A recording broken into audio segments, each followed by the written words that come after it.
네, 안녕하십니까? 네. 그래서 이렇게 눈이 오는 아름다운 날 설명회를 하게 되어서 너무 기쁘네요. 그래서 선생님들 멀리서도 오시고 와주셔서 너무 감사합니다. 네. 그러면 우리 오늘 설명회 내용 차례를 한번 보도록 할게요. 그래서 이 내용은 오늘 드린 자료 내용이랑 거의 같거든요.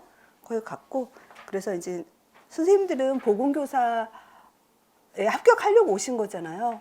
저도 선생님들을 합격시키고자 하는 것이 저희도 임무이고, 그래서 우린 같은 이 합격에 대한 목표를 가지고 왔잖아요. 그래가지고 제가 연태까지 했던 합격률과 이제 수석 합격이라든지 그런 상위권 합격을 좀 선생님한테 소개를 먼저 하고, 그리고 이제 보건교사가 어떻게 시험이 이루어지고 있는지, 시험을 알아야 우리가 지필지기원 백전백승이라고 시험을 알아야 우리가 또 잘 준비를 해서 합격할 수 있잖아요. 그래서 시험을 어떻게 구성되어져 있고 또 합격자는 어떻게 결정하고 있는지, 그리고 또 이제 모집 인원이 어떻게 되고 있고 경쟁률, 합격선이 각 지역마다 다르잖아요. 그래가지고 그에 대해서 얘기를 드리고요. 그리고 제 1년 스케줄, 1년 제 강의 계획이 어떻게 되는지를 말씀드리고, 그리고 이제 제 교재와 또 1, 4월 강의에 대해서 말씀을 드리고요. 그리고 이제 이 시험이 이제 서답형 시험이잖아요. 국시하고는 다르잖아요. 국시는 객관식 시험인데 이 시험은 이제 주관식이잖아요. 그래서 서답형 시험을 어떻게 이제 쓰는지, 쓰는 방법과 또 이를 위한 학습은 어떻게 해야 되는지. 왜냐하면 이제 국시를 했던 공부 방법하고 서답형에 대한 공부 방법이 틀려요. 왜냐하면 같은 내용이지만 시험이 다르기 때문에, 그리고 그거에 맞게 우리가 학습하는 방법도 달라지거든요. 그리고 이제 스터디도 대부분 선생님들 합격수기 보시면 아시겠지만 스터디는 제가 생각한 70에서 80% 스터디를 하세요. 한 20, 30%는 스터디 아마 안 하실 거예요. 안 하고도 합격하실 거예요. 그래서 대부분은 사실 스터디를 하거든요. 그만큼 이제 스터디가 조금 더 효율적인 방법이 되는 거죠. 네, 그래서 그 스터디 방법에 대해서도 말씀을 드리도록 하겠습니다. 네, 그래서 이제 역대 합격률. 그리고 이제 이걸 하기 전에 사실 선생님들은 정말 축복받았다고 저는 생각을 해요. 간호학과 온 것도 그렇고, 그리고 이제 보건교사 자격증을 갖는 것도 되게 아주 좁은 문이잖아요. 좁은 문을 통과하셨잖아요. 그렇기 때문에 선생님들은 지금 축복된 거고, 선생님들은 정말 능력이 있다고 스스로에게 자부심을 가지고 있으셔도 충분해요. 그래서 저도 사실 주변에 이제 간호학과 제 친척들도 막 가고 하잖아요. 그래서 가서 보건교사 자격증을 못 따더라고요. 그래서 이 보건교사 자격증 따는 게 너무 힘들어졌잖아요. 그렇기 때문에 그 선생님들이 열심히 해서 자격증을 가지고 있다고 하는 거는, 그리고 정말 네, 정말 잘하신 거고, 그리고 이제 간호학과 들어오신 것도 잘하신 거예요. 사실은 저도 이제 간호학과를 제가 원해서 온 게 아니었거든요. 저도 사실 저희 아버지가 학교 선생님이셨거든요. 그래가지고 학교 선생님이셔가지고 이제 보건교사가 제일 좋다고, 양호교사, 저희 아버지는 과학을 가르치셔가지고 맨날 수업을 해야 되잖아요. 그러니까 수업을 안 하는 보건교사가 너무 부러우셨던 거예요. 저희 아버지는. 그래가지고 이제 보건교사를 간호학과를 오게 된 거였거든요. 제 의지로 온 게 아니었는데, 돌이켜 제가 졸업하고 이렇게 오랜 시간을 살아보니까 그래도 이제 간호학과 왔던 게 아버지의 탁월한 딸을 위한 좋은 선물이었구나라는 생각이 들더라고요. 그래가지고 간호학과 온 거는 되게 정말 잘하신 거라고 생각하고, 그리고 또 거기에서 또 이제 보건교사 자격증을 가진 것도 정말 잘하신 거고, 그 스스로에 대해서 프라이드를 가지고 살아가셔도 돼요. 인생에 살면서 자기가 이제 프라이드를 가지고 살아가는 거 되게 좋지 않아요? 저도 여러 가지 프라이드가 있는데 그 중에 하나는 이제 일단은 간호학과 들어오고 이제 그래서 이제 보건교사 자격증을 갖고 또 이렇게 가르칠 수 있다는 것이 제 인생에서 프라이드 중에 하나이고, 네. 그래서 이제 합격률을 얘기를 할게요. 그래가지고 지금 뭐 경기하고 작년부터 서울이 좀 등수를 알려줬고요. 경기는 좀 옛날부터 알려줬었어요. 다른 지역은 가르쳐 주진 않거든요. 추석 사적 정도만 어떻게 좀 알아서 저한테 연락을 보내서 제가 기록을 한 거가 되겠고, 그래서 제가 사실 뭐 10년 넘게 수석 차석을 많이 보유하고 있고요. 그리고 이번 시험에서도 제가 이번에 정신 쪽에 좀 적중을 많이 했다고 하더라고요. 그래가지고 아마 이번에도 수석 차석이라든지 상위권을 합격을 많이 할 거라고 예측이 되고 있고, 네. 그래서 일단은 전공 점수가 제일 중요하잖아요. 배점이 이제 80점이고 교육학이 20점이잖아요. 그렇기 때문에 전공 점수가 고득점을 해줘야 되고, 그리고 우리가 1차랑 2차가 있잖아요. 근데 이제 2차는 면접 점수잖아요. 그래서 2차 면접 점수는 물론 이제 높여야 되겠지만 1차의 전공 점수가 발판이 돼줘야만 합격에 가장 가까이 접근할 수 있다. 그래서 전공이 많이 중요한 거고요. 네. 그 다음에 보건교사 시험 자격과 구성을 한번 보도록 하겠습니다. 그래가지고 우리 선생님들은 이제 보건교사 자격증을 가지고 있어야 되고, 그래서 내년 24년 2월, 그래가지고 우리가 선생님들은 학부생도 요즘 좀 많이 듣고 있거든요. 그래서 학부생 합격률도 좀 많이 있죠. 그래가지고 학부생들은 내년 2월에 그때 이제 취득한 것도 포함이 되는 거죠. 그리고 한국사 능력 검정 시험은 원래 이제 5년 있어야 된다고 했는데 그게 폐지가 됐어요. 그렇기 때문에 연도에 상관이 없이 한국사 능력 시험 인증, 그래서 지금 3급이죠. 심화 3급에서 이제 60% 이상을 가지고 있으면 되고, 이거는 이제 1차 시험 예정일 그때까지 보유를 하고 있어야 돼요. 그래서 지금 한국사는 거의 다 가지고 계시죠? 혹시나 안 가지고 계신 선생님은 전반기에 따시는 게 좋죠. 후반기에는 공부할 게 많기 때문에 전반기에 합격을 하셔야 되고, 과거 같은 경우는 진짜 10월까지 못 따가지고 진짜로 후반기까지 한국사 공부하신 분들이 소수 있었어요. 왜냐 한국사도 좀 이렇게 졸업한 지 오래되면 한 번에 대부분은 젊은 분들 한 번에 합격하지만 연세가 있고 졸업한 지 오래되면 또 떨어지는 경우도 있더라고요, 가끔. 그래가지고 전반기에 한국사 자격 시험을 또 합격을 하도록 해주셔야 되겠고요. 그래서 우리가 이제 1차나 2차 시험이 있잖아요. 그래서 우리 1차 시험 내용을 한번 이야기를 하면, 그래서 1교시랑 2교시, 3교시 그렇게 시험을 보거든요. 그래가지고 1교시는 교육학이고 60분 시험 보죠. 60분 시험을 보고 이제 20점이 되고, 그리고 전공은 전공 A랑 전공 B가 있는데 이거는 이제 1시간 반씩 시험을 봐요. 1시간 반씩 시험 보니까 3시간을 전공을 보게 되는 거죠. 그리고 우리는 비교수 교과예요. 보건이 비교수 교과이거든요. 그래서 비교수 교과는 교과 내용학에서 우리가 교과 교육학이랑 교과 내용학이 있는데, 교과 교육학이랑 교과 내용학이 있는데 우리는 비교수 교과이거든요. 그래가지고 교과 내용학에서 100% 출제를 하는 거예요. 그래서 선생님들이 학부 때 배웠던 그런 지역사회 간호학이라든지 뭐 정신간호학 이거를 이제 100% 출제를 한다라고 하는 것이 되는 거고요. 그래서 이제 시험 유형을 다시 한번 이제 보도록 할게요. 그래서 교육학 60분 동안 논술형으로 해가지고 한 문항이 있으면 여기에 서브 문항이 한 4문제 정도 있는 것 같더라고요. 있고 배점 이제 20점이 되는 거죠. 그리고 전공은 A, B가 있어가지고 이제 90분씩 보고, 그래서 2교시는 기입형이 이제 4문항이고, 그리고 서술형은 8문항이 되거든요. 그리고 전공 B는 기입형이 이제 2문항, 서술형은 이제 9문항, 그 토탈은 23문항이에요. 토탈은 23문항이지만 우리도 서술형 같은 경우 기입형도 보통 2개 정도가 한 문항에 두 개를 물어보거든요. 서술형도 보통 한 문항에 물어보는 게 한 3-4개가 돼요. 3-4개. 그러니까 사실 23문항이 더 넘는 거죠. 한 거의 80문항 정도를 묻는다라고 보시면 돼요. 그래서 2교시에는 한 거의 40문항을 묻는 거고, 주제를. 그리고 이제 3교시에도 거의 40개의 주제를 물어본다라고 볼 수가 있죠. 그래서 배점 그래서 전공은 80점이 돼요. 그래서 전공의 비중이 높잖아요. 교육학에 비해서. 그래서 공부하는 것도 이 비중에 따라서 공부를 하셔야 돼요. 그렇지만 교육학은 선생님들이 간호학과는 사실 교육학을 많이 공부를 안 하셨거든요. 그래가지고 교육학이 생소하다고 많이 얘기를 해요.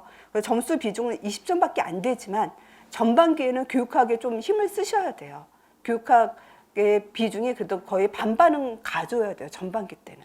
후반기 때는 이제 2대 8로 가잖아요. 후반기 때는 전공의 양이 많기 때문에 전공 공부하는데 힘을 써야 되잖아요. 후반기라고 하면 우리가 한 7월부터 그때는 이제 우리 전공의 비율을 높여야 돼요. 그래서 6월까지는 교육학을 내가 마스터한다는 생각을 가지셔야 돼요. 6월까지는.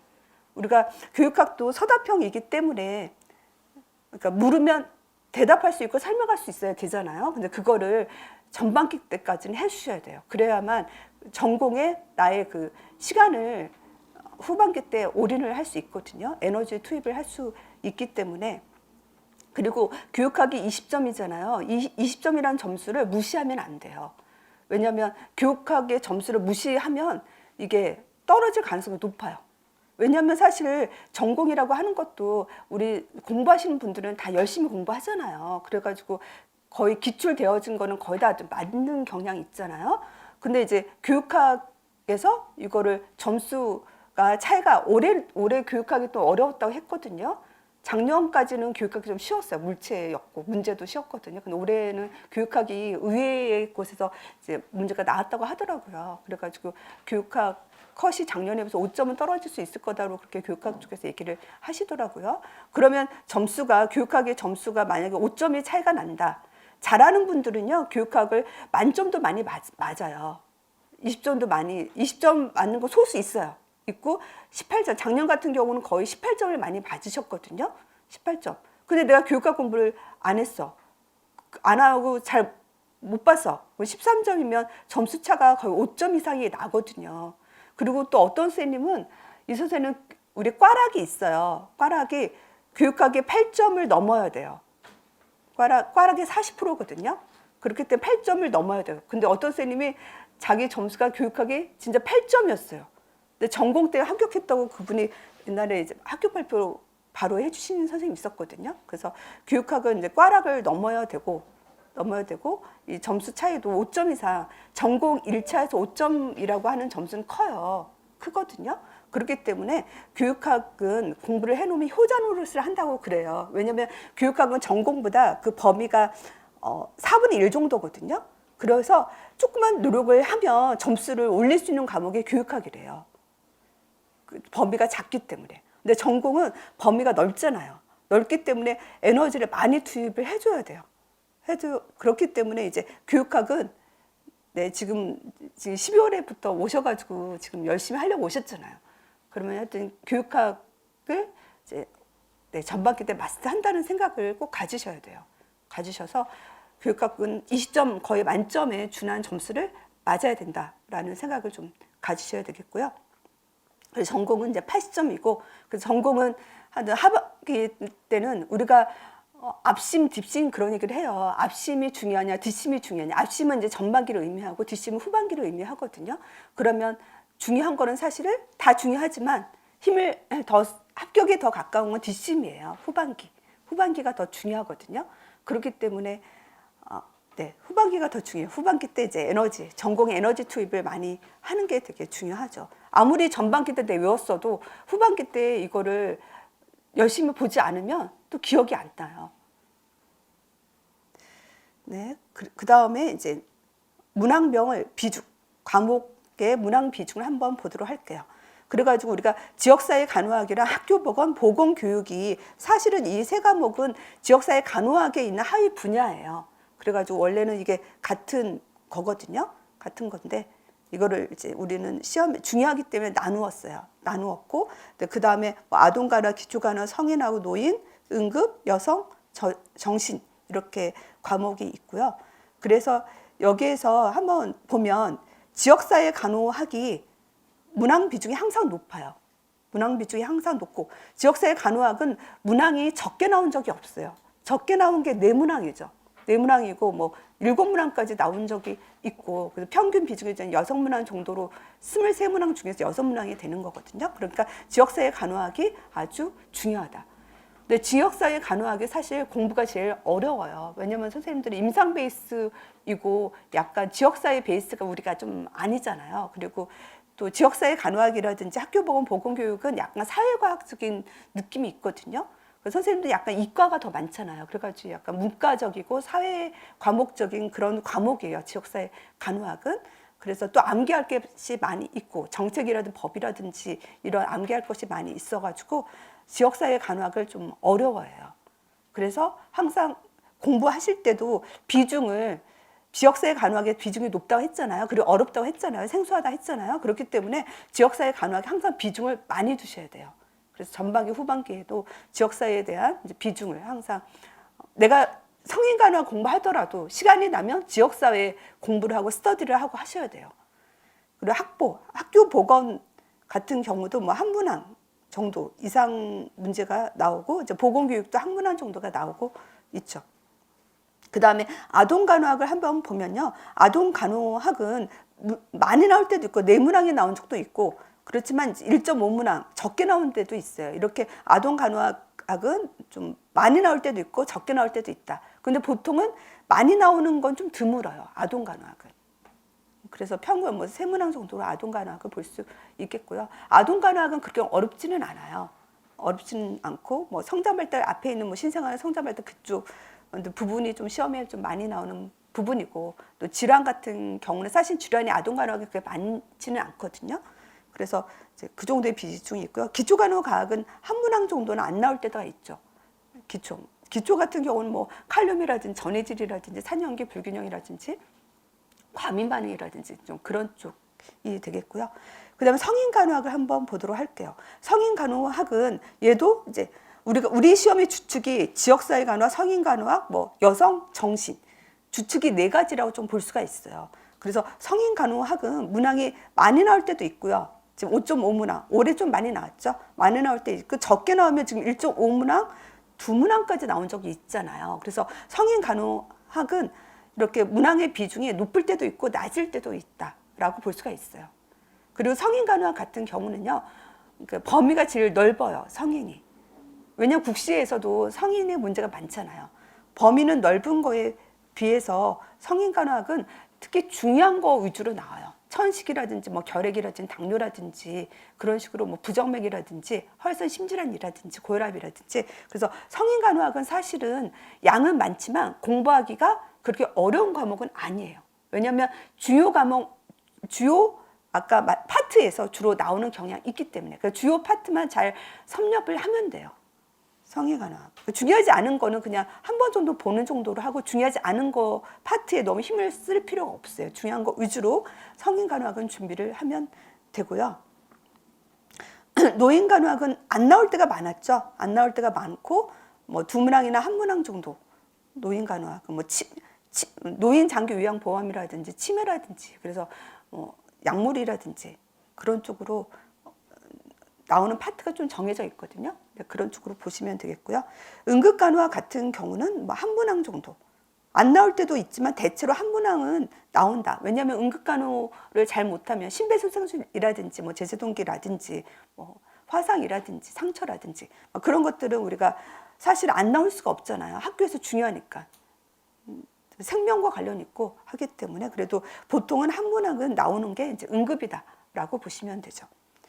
그리고 여성간호학을 보도록 할게요. 네, 여성간호학은 보통 4문항 정도 나오고 있죠. 여성간호학은 그래도 중요 과목이라고 볼 수가 있어요. 그래가지고 아까 지역, 성인, 여성, 정신이 중요 과목이라 했잖아요. 그래서 여성은 왜냐 학교 인구의 반이 여성이잖아요. 그렇기 때문에 여성이 이제 중요해서 최근은 좀 그래도 어느 정도 유지를 하고 있다라고 볼 수가 있겠고 여성간호학은 사실은 좀 세부적으로 나와요. 아까 성인 같은 경우는 중요한 거 위주로 나온다 했잖아요. 고혈압, 당뇨 중요한 거 위주로 나오는데 여성 같은 경우는요. 얘는 세부적으로 우리와 관련이 없는데도 시험이 많이 나와요.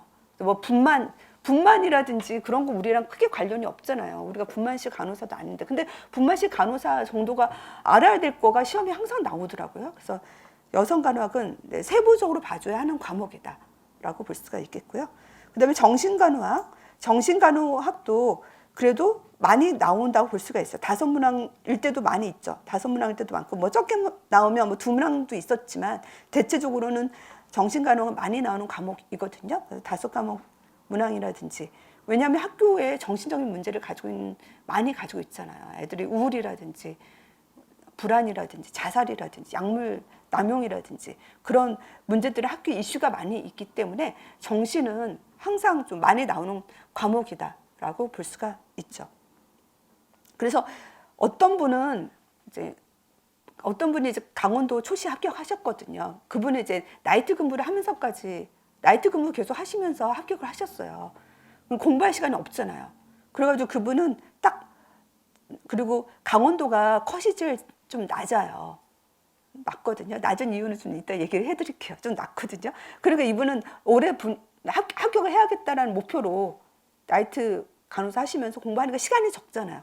적으니까 선택과 집중을 하셨더라고요. 그래가지고 시험에 잘 나오는 부분하고 안 나오는 부분을 선별해가지고 안 나오는 과목 그냥 버리시고 시험에 주로 나오는 게 아까 지역이라 했잖아요. 지역하고 성인은 아까 중요한 애들하고 여성하고 정신 이 네 과목만 공부하셨어요. 다른 건 버리셨어요. 그래서 합격하셨죠. 합격해서 지금 근무 잘 하고 계시거든요. 그래서 일단은 시간이 없는 분들은 선택과 집중을 해가지고 물론 우리 시험 시간 있어도 선택과 집중이에요. 괜히 중요하지 않은 곳에 에너지를 쓰면 안 되거든요. 중요한 것에 에너지를 계속 써야 돼요. 우리는 또 망각을 하잖아, 인간이기 때문에. 망각하기 때문에 그냥 내가 중요하지 않은 거를 자꾸 보게 되면 중요한 거를 망각하게 돼요. 그러면 또 그게 또 위험하거든요. 그리고 또 시간이 없는 분들은 중요한 과목 위주로 나올 것만 선별해서 공부하시면 합격할 수 있어요. 네, 그리고 그 다음에 이제 면접 시험, 2차 면접 시험 이야기를 하도록 할게요. 그래서 저희 과목은 비교수 교과라고 했어요. 비교수 교과는 3과목이 있거든요. 보건하고 전문 상담하고 역량이 비교수 교과야. 다른 건 교수 교과가 되잖아요. 그래가지고 비교수 교과는 이제 면접으로 2차 때 면접만 100%를 주는 거예요. 왜냐하면 교수 교과는 이제 수업 실현까지 있거든요. 또 실기가 있는 건 실기라든지 뭐 수업 실현, 면접 그렇게 이제 2차 점수를 하는데 우리는 수업 실현이 없고 이제 면접으로만 100점을 갖는다라고 하는 거거든요. 그래가지고 이 면접 점수의 그 비중이 갈수록 많아져요. 면접 비중. 그래가지고 옛날 같은 경우는 정말 면접 점수가 한 10점 정도밖에 차이가 안 났어요. 근데 최근에서는 면접 점수가 20점 이상 나요.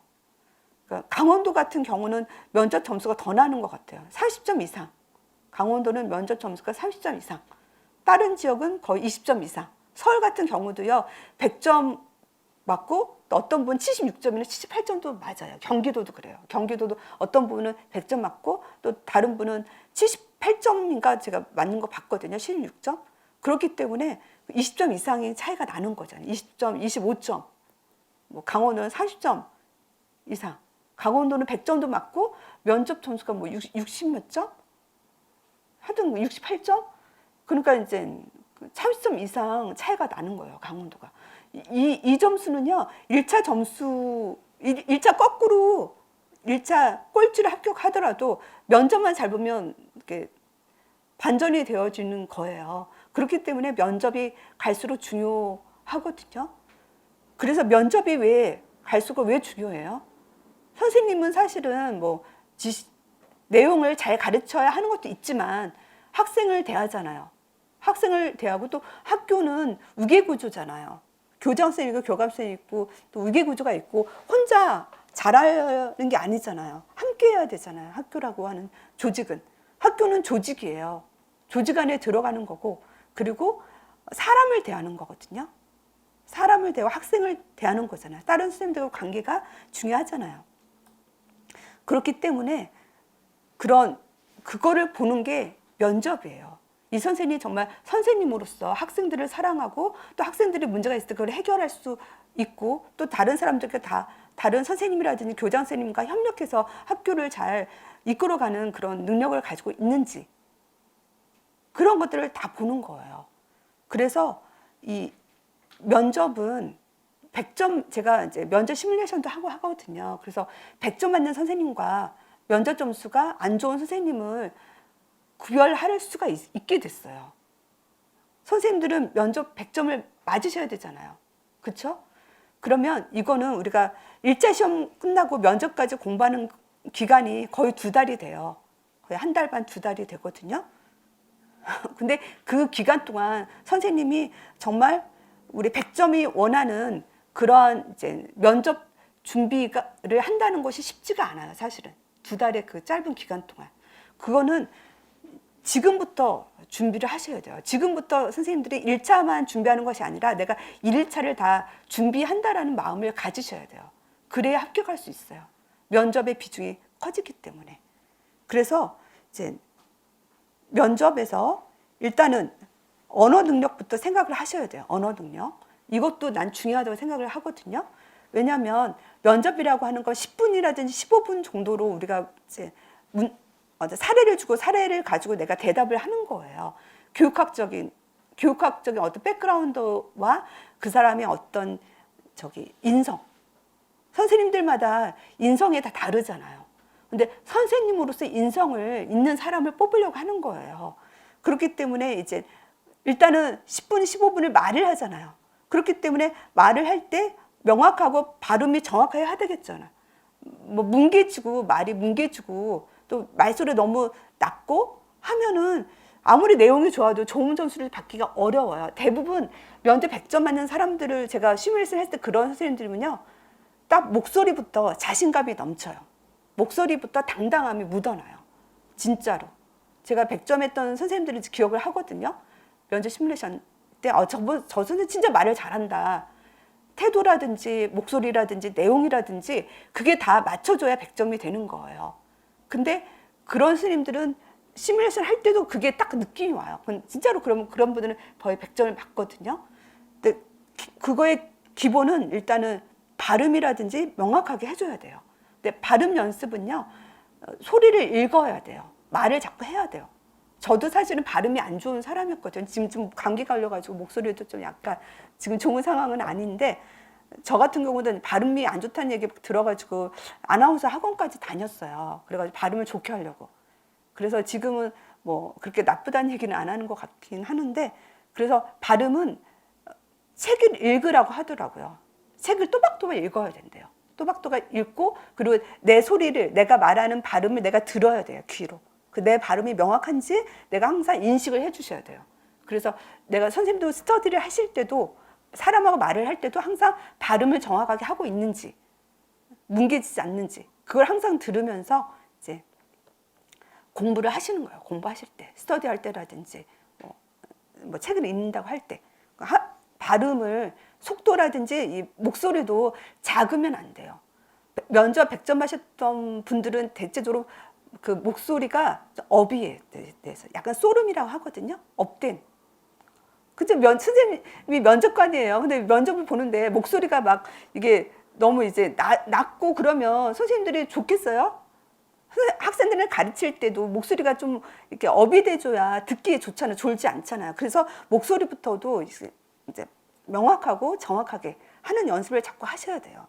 하셔야 되고, 그리고 이제 문제 해결 능력. 그 사례로 주어져요. 사례가 되게 길거든요. 그래가지고 그 해동력이라고 하나? 문해력이 되게 중요해요. 문해력. 그래서 동문서답 하는 경우도 좀 있거든요.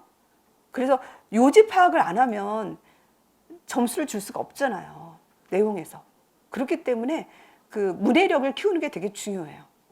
문해력. 네. 사실 제 딸도 문해력이 국어가 되게 약하거든요. 그래가지고, 네. 그래서 제 딸도 문해력을 어떻게 키우냐. 어떤 애는 공부도 안 했는데 너무 훨씬 잘 봤대요. 자기는 공부 열심히 했는데도 문해력이 떨어져가지고 이제 초등학교 6학년 수진작 하더라고요. 그래가지고 제 딸이 고등학생이거든요. 그러더라고. 그래가지고 이 문해력은 계속 읽을 수밖에 없어요. 문해력을 키우는 거는요, 계속 내가 리딩하고 이해하는 것밖에 없는 거잖아요. 그러니까 이제 교육학 공부라든지 전공 공부라든지 문제를 보면서 우리 전공 문제도 보셨죠? 교육학 문제 보셨죠? 거기도 사실 문해력이잖아요. 읽고 이해하는 능력. 그거를 자꾸 키우셔야 돼요. 문해력. 그래서 문해력을 키우고 또 그거에 대해서 내가 논리적으로 횡설수설하면 안 되잖아요. 말을 할 때. 딱 귀에 꼭 꽂히면서 말을 해줘야 되거든요. 그 짧은 시간, 한 문제 한 2분 안으로 대답을, 2, 3분 안으로 답을 해줘야 돼요. 시간을 너무 넘어도 안 되거든요. 2, 3분 안으로 답을 할 때는 횡설수설을 하지 않고 내가 요지에 맞게 그거를 전달하는 능력. 또 근거에 맞게. 뭔가 근거가 있이 말을 해줘야 되잖아요. 그거를 계속 연습을 하셔야 돼요.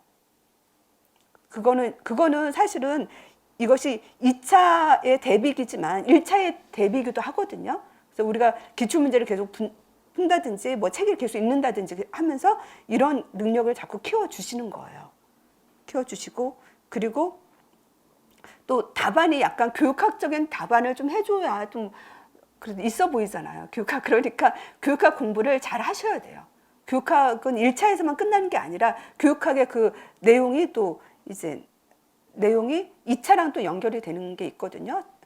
이분도 이제 서울에 면접 100점으로 합격하셨었는데 그때 무슨 어떤 장애 학생? 하여튼 그거에 어떻게 해줄 거냐? 어려움이 있는 학생한테 어떻게 해줄 거냐 하면서 무슨 교육에 무슨 평등을 얘기했대요.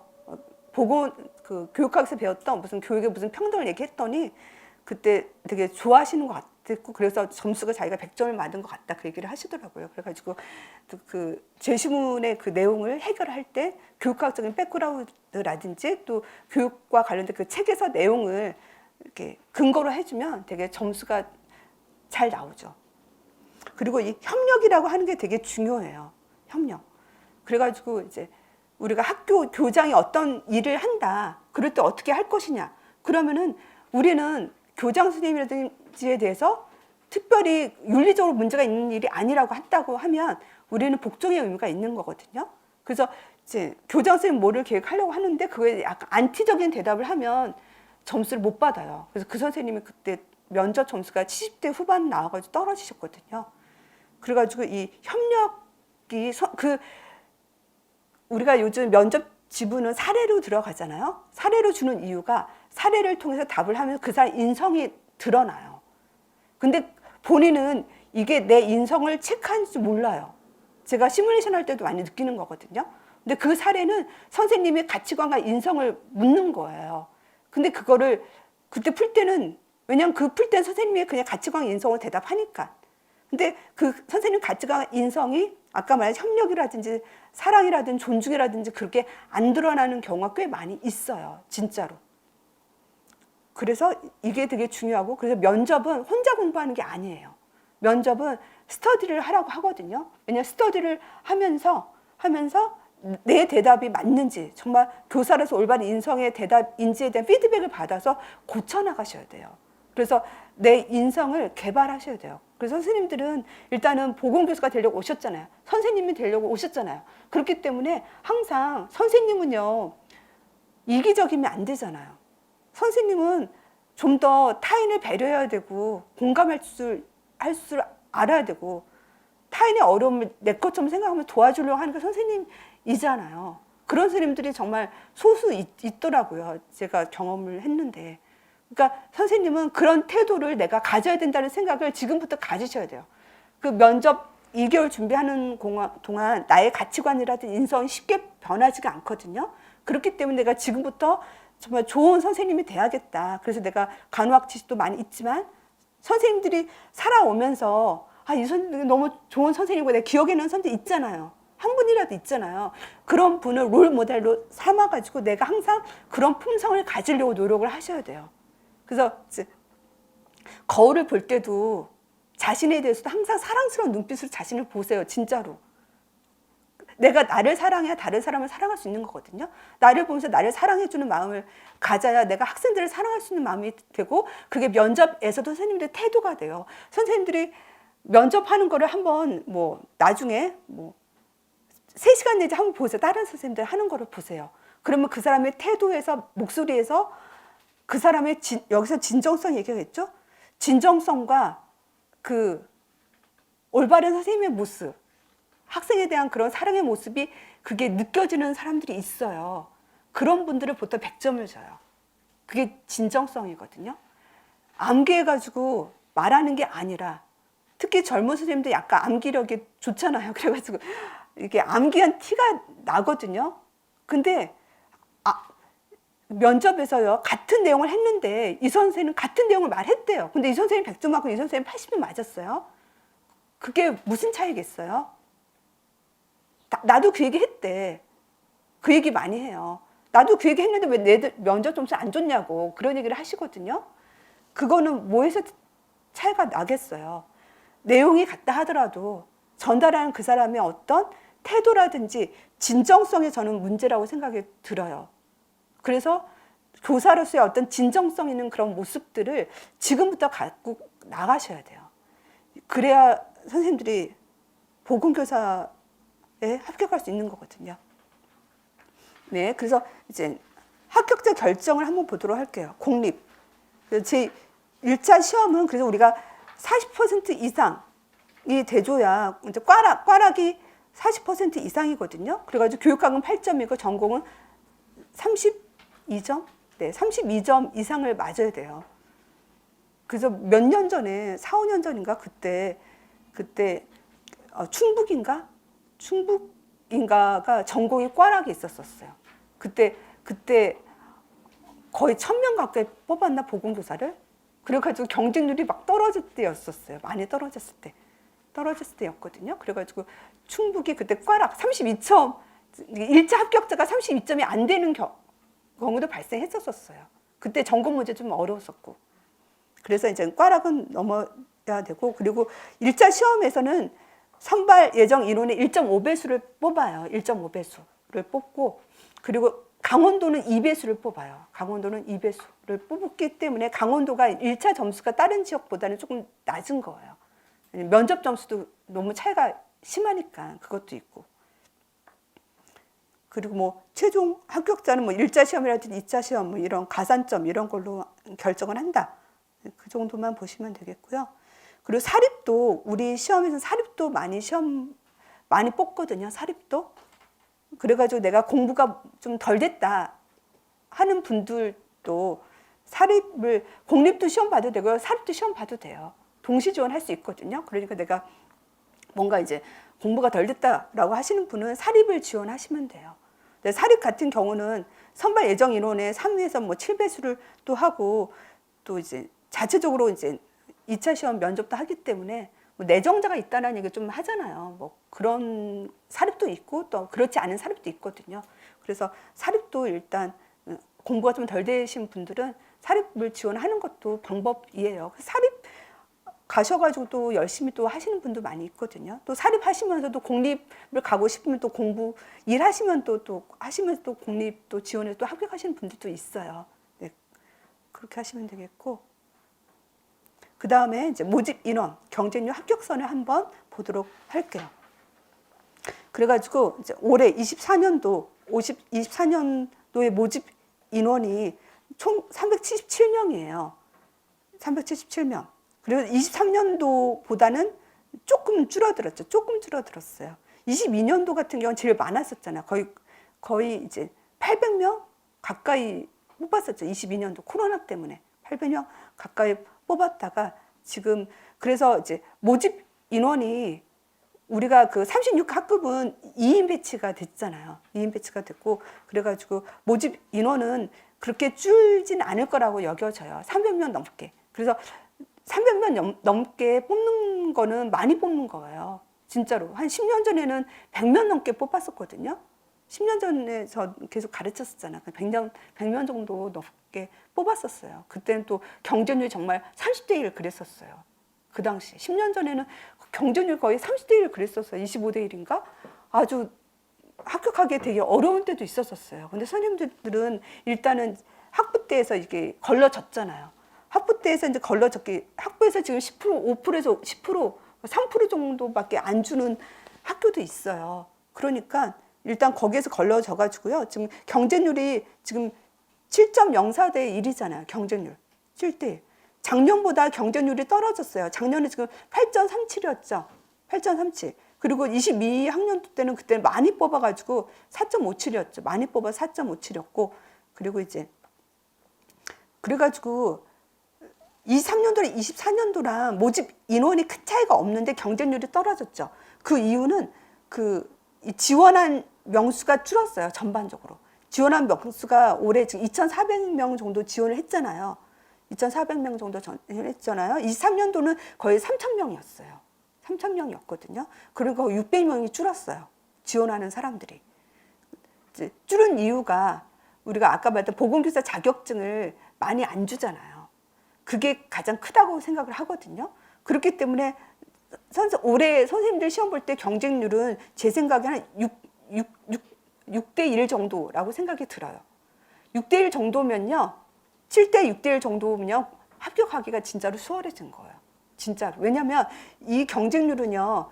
시험 공부하지 않고 그냥 와서 보는 사람도 다 포함이 되어져 있어요. 그래가지고 보통은 결시율이라고 하잖아요. 결시율이 그래도 한 10%는 되거든요. 10에서 20%는 결시율이 있어요. 그냥 이거면 신청만 하고 시험 보러 안 온 사람도 있고, 그냥 이 시험이 어떤가 한번 공부 보러 온 사람도 있잖아요. 그렇기 때문에 실제 경쟁률은 6대 1 정도이거든요. 6대 1. 선생님 때는 뭐 실제 경쟁은 5대 1 정도밖에 안 될 수도 있어요. 그 정도는 다른 과목에 비해서 되게 낮은 거예요. 다른 데 같은 뭐 수학이라든지 영어라든지 그런 데는 거의 20대 1 정도 하거든요. 20대 1, 뭐 15대 1, 20대 1 해요. 그런 거에 비해서는 정말 경쟁률이 낮은 거죠. 낮은 거니까 좀만 열심히 하면, 정신 차리고 좀만 열심히 하면 합격하는 시험이에요. 뭐 어떤 선생님은 사실 뭐 좀만 공부 안 했어도 합격했다고 하시는 분도 있긴 있어요. 그런 분도 있긴 있거든요. 그러니까 네, 합격하기 수월해졌다. 이 시험은 정말로 나만 포기하지 않으면 합격하는 시험이다라고 대부분 다 그렇게 얘기를 해요. 선생님들이 합격하지 못하는 이유는 내가 포기해서요. 선생님이 포기하지 않고 열심히 하시면 합격하는 시험이 됐어요. 그리고 여기 보면 서울하고 뭐 요즘 선생님들은 다 도시에 살고 싶어 하잖아요. 시골보다. 젊은 선생님들이 특히 그렇잖아요. 그래가지고 서울이라든지 서울, 경기라든지 인천, 뭐 세종, 대전 이런 데 도시는 일반적으로 이제 합격선이 좀 높아요. 1차. 여기서 합격선은 1차를 주로 보시면 돼요. 1차 합격선이 더 높거든요. 그런데 이제 뭐 강원도라든지 뭐 전남이라든지 경북이라든지 전남 이런 곳은 좀 지방이잖아요. 충북이라 충남. 그래가지고 일반적으로 도시가 좀 높아요. 지방보다.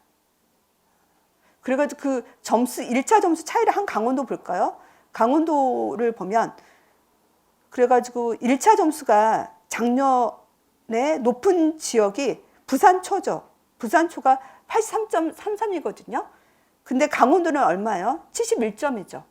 그럼 점수가 거의 10점 이상 차이가 나잖아요. 1차 점수가. 10점 이상. 10점이라고 하는 점수는 아주 크잖아요. 하잖아요. 그러니까 내가 소신 지원, 내가 진짜 원하는 곳에 가고 싶다. 그러면 열심히 하셔서 소신 지원 하시면 돼요. 서울 가고 싶으면 열심히 해서 서울 가시면 되고 하는데 나는 합격이 목표이다. 그런 분들 꽤 있거든요. 나는 일단 합격이 목표야. 그런 분들은 이제 강원도라든지 이렇게 보면 좀 컷이 좀 낮은 지역이 있잖아요. 그런 곳으로 가시면 돼요. 충북은 18이었죠. 그래가지고 낮은 지역으로 가시면 돼요. 그래서 내가 어떤 마음을 갖느냐에 의해서 달라지는 거거든요. 그래서 이 시험은 네, 정말 내가 포기하지 않으면 합격하는 시험이다. 제가 가르친 지 올해가 한 13년인가 14년 정도 됐거든요. 근데 내가 이제 무명 때 가르쳤던 그 학생들이 대부분 다 합격했어요. 근데 시간은 걸렸죠. 1년 안에 합격하냐, 뭐 2년 안에 합격하냐, 3년 안에 합격하냐, 시간은 걸리지만 내가 포기하지 않고 계속 하셨던 분들은 거의 다 합격을 하시더라고요. 특히 경쟁률이 이 정도로 되면요, 정말로 내가 나만 포기하지 않으면 합격하는 시험이 돼요. 왜냐하면 우리가 사실 그렇죠. 우리가 바보가 아니잖아요. 이거를 계속 보면 머리에 들어갈 수밖에 없는 거잖아요. 그러면 안 쓸 수가 없는 거잖아요. 그러니까 시간의 문제일 뿐이에요. 선생님 그래서 열심히 해서 내가 1년에 합격하냐, 그게 더 중요한 거지. 합격은 다 하는 시험이 됐어요. 네, 그래가지고 이렇게 하고, 그 다음에 장애 유형을 볼게요. 장애. 그 장애 같은 경우는 장애도 많이 뽑잖아요. 자기가 장애면은 거의 따놓은 당상이라고 생각하시면 돼요. 장애라고 하면 꽈라만 넘으면 합격하는 거거든요. 그래가지고 제가 이거 실화인데, 제가 아는 친구가 약시였어요. 근데 시각장애가 이제 자기가 시각장애가인지 몰랐어요. 근데 이거를 이제 이분이 사실대로 말하면 이분이 4년 공부했어요. 4년. 이분은 이제 서울이 항상 목표였거든요. 서울 아니면 안 간다고 하시는 분이었는데, 근데 4년 해서 합격하셨는데, 이 마지막 때 자기가 약시라는 걸 알았어요. 약시여가지고 시각장애에 속한다는 걸 알았어요. 그래가지고 장애로 합격하셨잖아요. 물론 이분은 점수 좋았어요. 왜냐하면 4년 동안 하셨기 때문에 막 마지막 연도에도 전공 점수가 좋았거든요. 근데 일단은 네, 들어가기 수월했죠. 그리고 청각장애도 있어요. 이거는 메니에르병. 그래가지고 이 선생님이 중간에 메니에르병에 걸렸어요. 스트레스를 많이 받으니까. 그러니까 청각이 안 떨어졌잖아요. 메니에르병 청각이 떨어졌잖아요. 그래가지고 이분이 청각장애 진단을 받았다니까요. 그 장애로 합격했어요. 장애로. 그러니까 이제 또 근무하시니까 기분이 좋잖아요. 그러니까 스트레스가 없어졌잖아요. 그래가지고 메니에르병이 없어졌대요. 그래가지고 네, 그런 경우도 있다니까요. 그래가지고 내가 혹시나 이런 장애에 속하는지 또 보세요. 그 다음에 합격 계획서를 보도록 할게요. 저희 합격 계획서. 합격 계획서를 이제 좀 많이 수정을 제가 했어요. 그래가지고 1, 4월은 이제 기본 이론. 그래서 우리가 보건교사 이론 교재로 이제 수요일하고 금요일에 제가 강의를 하거든요.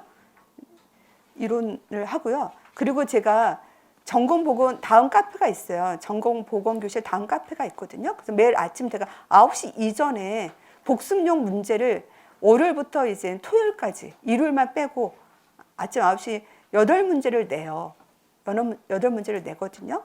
그래서 제 수강생들한테 복습용으로. 그래가지고 제 적중을 보면 밴드로 했어요. 올해까지 밴드로 했는데 이제 내년부터는 이제 카페에다 하려고 하거든요. 그래가지고 그 밴드 문제의 적중률이 높았어요. 그래가지고 이게 도움이 컸다는 얘기를 많이 하시더라고요. 그래가지고 이렇게 해서 이제 병행을 같이 하죠. 그래서 이 형성평가는 항상 해요. 항상. 월요일부터 이제 토요일까지 항상 하기 때문에 그게 이제 적중률이 높다. 사실 제가 이 형성평가 카페, 다음 카페에 문제를 내는 거, 밴드 문제, 이거는 제가 사실 올해 나올 거, 우리 시험이 그렇잖아요. 중요한 거 올해 나올 거를 찍느냐가 가장 중요한 거죠. 우리 범위가 너무 많기 때문에. 그래서 이거는 사실 제가 올해 나올 거를 위주로 문제를 내는 거거든요. 그래가지고 이게 적중률이 높아요. 그래서 네, 그렇고요. 그리고 기본 이론을 하고요. 기출 분석도 제가 같이 해요. 1, 4월 때. 사실 기출 분석은 올해는 안 했었거든요. 근데 김기영 보건교사 기출문제집을 가지고 기본 이론 수업 후에 기출 분석을 좀 같이 해줘야 이제 적용이 되어지고 또 우선순위라든지 중요한 거에 대한 인식이 있기 때문에 이론 수업 후에 이제 기출 분석 문제집으로 기출 분석을 할 거고요.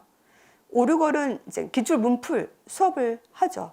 기출 문풀. 그래서 이제 우리가 암기 노트, 보건교사 기출 암기 노트가 있거든요. 제가 암기 노트가 3권인데 이제 기출 암기 노트고 이제 직강 나오신 분들 이제 문제를 드리고 이제 답안 작성을 하고 하는 거죠. 하는 기출 문풀을 이제 5, 6월 때 해서 이제 중요한 거를 또 실제로 적용하고 쓰는 연습을 하는 거죠. 5, 6월에는. 그래서 이때도 이제 1월부터 5, 6월까지는 주 2회 수업이에요. 수요일하고 금요일 주 2회 수업을 하고요. 그리고 7, 9월. 그래가지고 우리가 이제 1월부터 5, 6월까지는 전반기가 되는 거죠.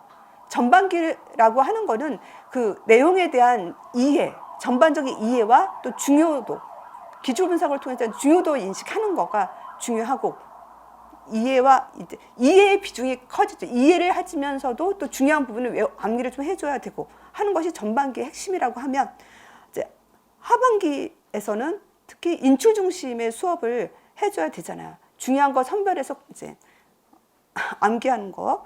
그리고 7, 9월은 영역별 모의고사를 하거든요. 문제 프린트로 영역별 모의고사를 하고 제가 암기 구술 스터디를 올해부터 진행을 했어요. 암기 구술 스터디. 그래가지고 이건 이제 수요일에 9시부터 1시까지 4시간을 하거든요. 4시간. 그래서 암기 구술 스터디는 제가 해보니까 2명씩 하는 게, 저도 돌아가면서 같이 내가 문제 내고 대답하는 거 하거든요. 근데 이제 2명씩 하는 게 더 효과적이다 하더라고요. 제가 3명, 4명을 그룹을 하니까 자기한테 돌아오는 시간이 좀 적잖아요. 그러니까 2명이면 돌아오는 시간이 좀 많아지잖아요. 그래서 2명씩 해가지고 암기 구술 스터디를 진행을 7월부터 끝까지 제가 진행을 해요. 이건 나오셔야 돼요. 나와서 하기 때문에 이게 효과가 되게 커요. 이거는 이제 이론 교재로 하거든요. 이론 교재로 해서 중요한 부분을 묻고 대답하는 거를 하는 거예요. 그러면 이제 중요도라든지 인출이라든지 정확한 인출을 하게 하는 거잖아요. 그래서 이거 참석하셨던 선생님이 또 시험을 많이 잘 보셨어요. 그리고 핵심 정리 특강.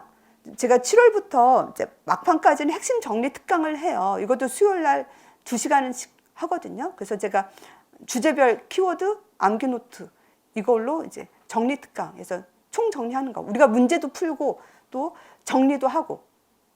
그래서 이제 주제별 키워드 암기 노트는 우리가 제 이론서는 이해를 돕는 것도 있잖아요. 그림도 많이 있고 이해를 돕기 위한 설명들이 많이 있잖아요. 근데 이제 주제별 키워드 암기 노트는 이거는 이제 키워드 위주로 좀 되어져 있어요.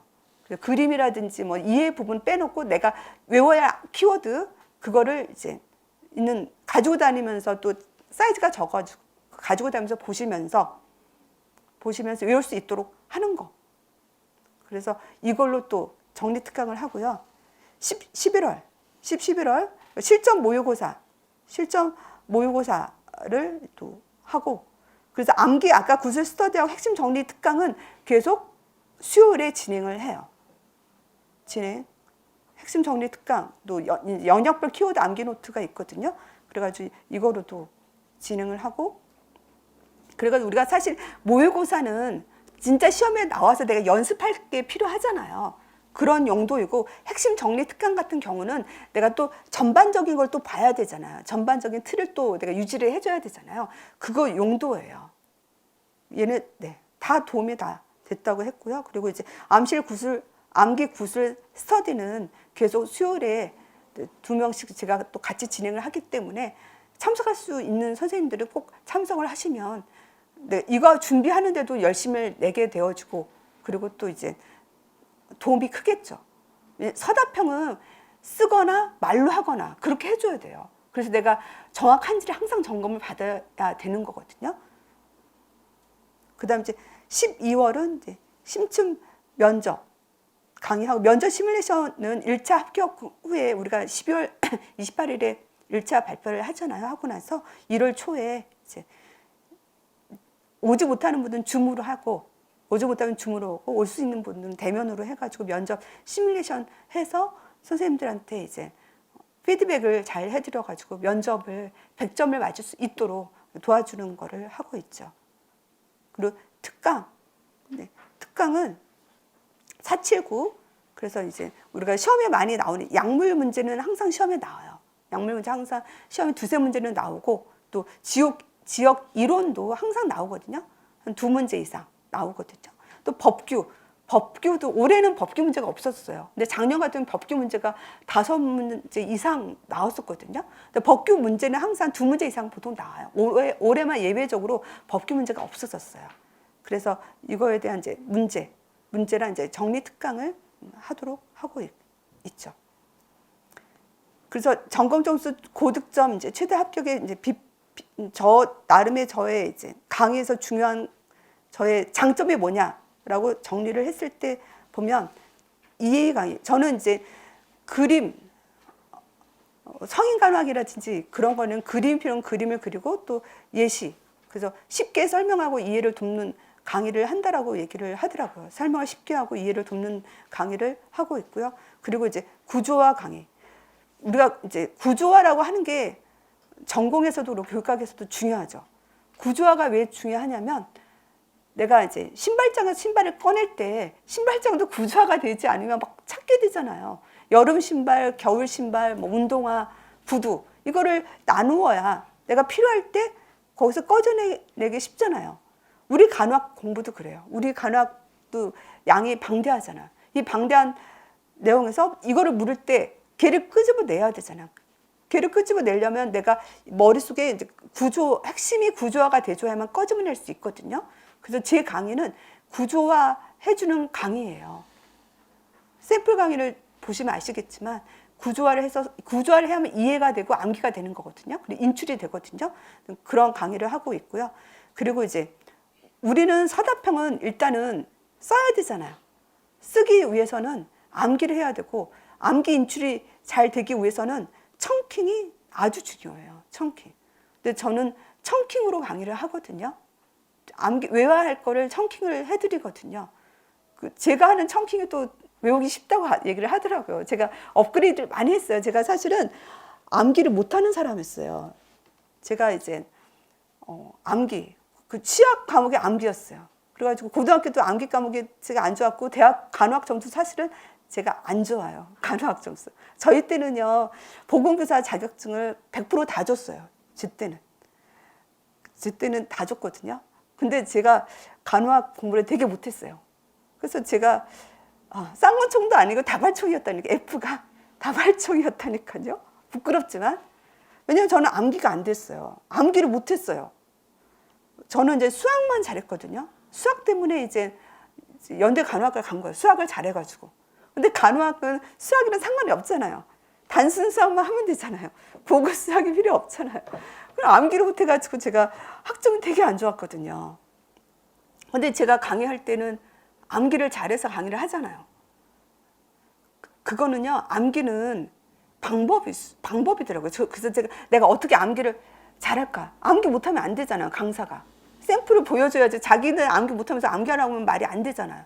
그래서 제가 암기를 해야 된다라는 그런 절대 숙명을 전 느꼈어요. 이제 이 노량진에 내가 살아남으려면 내가 암기해가지고 선생님들을 가르쳐야 된다라는 그거를 내가 이제 무명 때 그걸 뼈저리게 느꼈잖아요. 근데 암기를 못하는 사람이었잖아요. 정리는 잘하는데 암기를 못했던 거예요. 제 문제가. 그래가지고 저는 암기에 관한 책을 샀어요. 어떻게 암기를 잘하는지. 근데 암기를 잘하는 게 다 방법이 있더라고요. 그래가지고 제가 지금 암기를 잘 하게 된 거예요. 선생님도 할 수 있는 거예요. 선생님들도 암기 못하시는 분도 있죠. 다 잘해서 오셨겠지만 못하시는 분도 있을 거 아니에요. 근데 암기는 제가 선생님들을 암기할 수 있도록 인도하는 거예요. 그래서 선생님들이 저를 찾는 거거든요. 하여튼 제 청킹은 선생님이 외우기 쉬운 청킹을 해주고 그렇게 해주고 또 높은 적중률.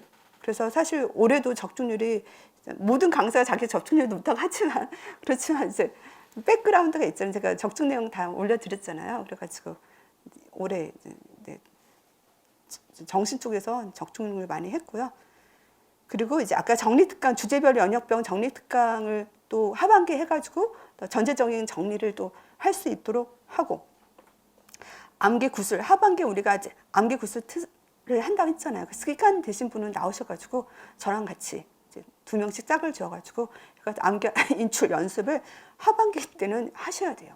잘 하셔야 되겠고, 그리고 또 매일 아침 인출 문제, 여기 올해는 밴드였지만 내년부터는 다음 카페 김기영 전공보건교실에서 인출 연습을 하고 여기에서 적중률이 높았다라고 볼 수 있어요.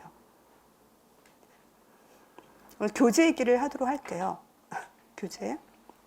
그래서 이론 교재 1, 2, 3, 4권이 있고 이제 임용고시 기출문제집이 있거든요. 그래가지고 이론 교재는 그래가지고 이론 교재 제 이론 교재가 가장 좋다는 얘기를 많이 하거든요. 왜냐하면 제가 제 이론 교재가 왜 좋으냐면 저는 암기를 못하는 사람이라 했잖아요. 암기를 못하는 사람은 이게 구조화되어 있지 않고 근거가 없으면 암기할 수가 없는 거예요. 그렇기 때문에 제가 이론 교재를 좋은 거예요. 왜냐하면 암기하기 위해서. 그렇기 때문에 제 거는 구조화가 되어져 있고 근거가 다 되어져 있고 또 뭐 중요성 이런 거 다 인식이 되어져 있고요. 그래가지고 또 들었던 분이 또 새 교재 사야 되냐, 처음 공부하는 분들은 새 교재 사는 게 가장 좋죠. 그런데 이제 또 들었던 선생님이 교재를 또 사야 되냐 그런 얘기도 하시잖아요. 그래서 이거는 돼야 된다고 생각이 들어요. 왜냐하면 이번에 정신 진단 기준이 좀 바뀌었거든요. DSM 뭐 TR인가로 바뀌었어요. 그래서 이번에 제가 그걸 다 수정을 다 했어요. 물론 이제 크게 DSM TR인가 그게 많이 바뀌진 않았더라고요. 그렇지만 세세하게 좀 바뀐 부분도 있거든요. 그래서 내가 그거 다 교정을 했어요. 교정한 게 되게 많거든요. 그래가지고 이거는 꼭 사셨으면 하고, 1권 같은 경우는 이제 법규 때문에 일권에 법이 있잖아요. 법이 좀 바뀐 거는 크게 많이 바뀐 거는 뭐더라, 학교 폭력과 관련된 폭력에 관련된 그 법이 좀 많이 바뀌었더라고요. 바뀌었고 다른 것들은 학교 보고는 크게 바뀌지 않았어요. 그래도 법은 이제 또 세밀하게 조금씩은 바뀌긴 했거든요.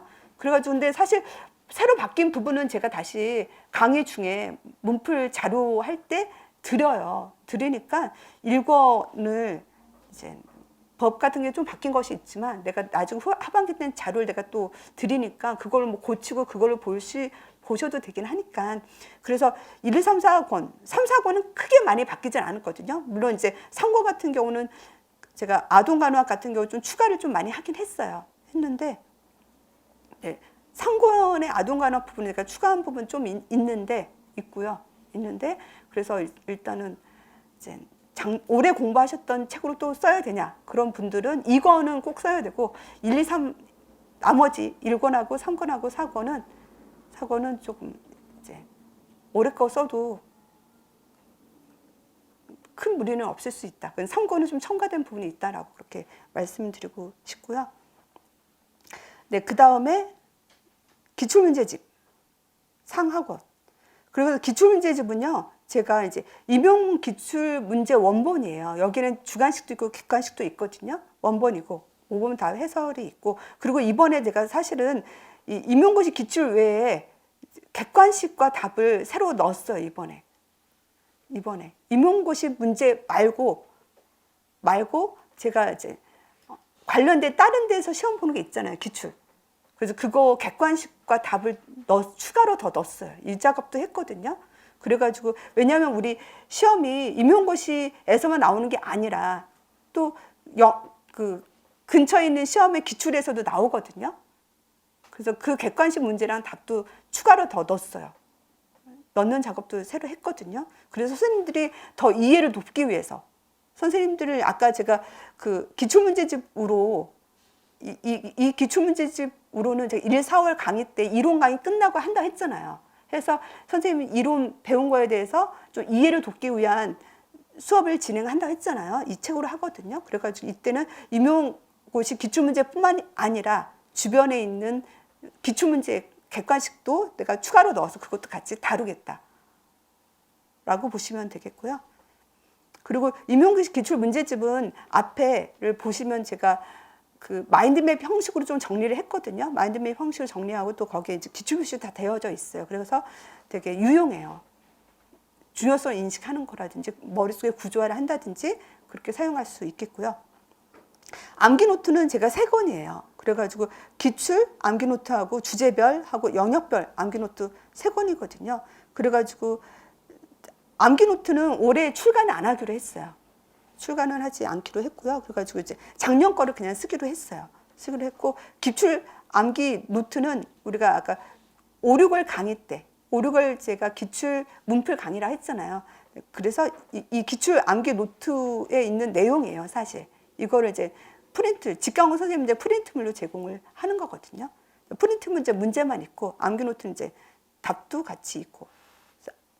그래서 이 기출 암기 노트하고 기출 문제집이랑 무슨 차이가 있냐 그거를 물어보시거든요. 그래서 이 기출 암기 노트는 서답형으로 문제를 다 바꿨어요. 객관식을. 이 보건교사 이제 기출 문제집은 객관식도 있잖아요. 근데 이거를 암기 노트는 다 서답형으로 바꿨고, 그리고 이제 이 기출 암기 노트는 이제 국시 문제도 또 추가로 더 들어가 있어요. 물론 여기도 이제 있지만 하여튼 추가로 이제 다른 국시 기출도 들어 있고요. 그래서 이제 기출 암기 노트를 통해서는 암기를 돕는 거죠. 바로 이제 답이 있으니까.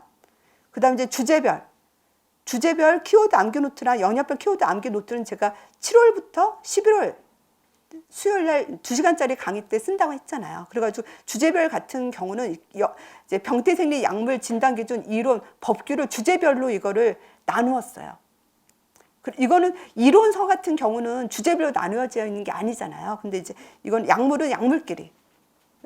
약물 같은 경우는 정신과 약물이 있고 성인 약물이 있잖아요. 그런 것들을 그냥 같이 묶었죠. 그래서 정리하기 편하게. 그리고 진단 기준 또 진단 기준끼리 묶고 한 거거든요.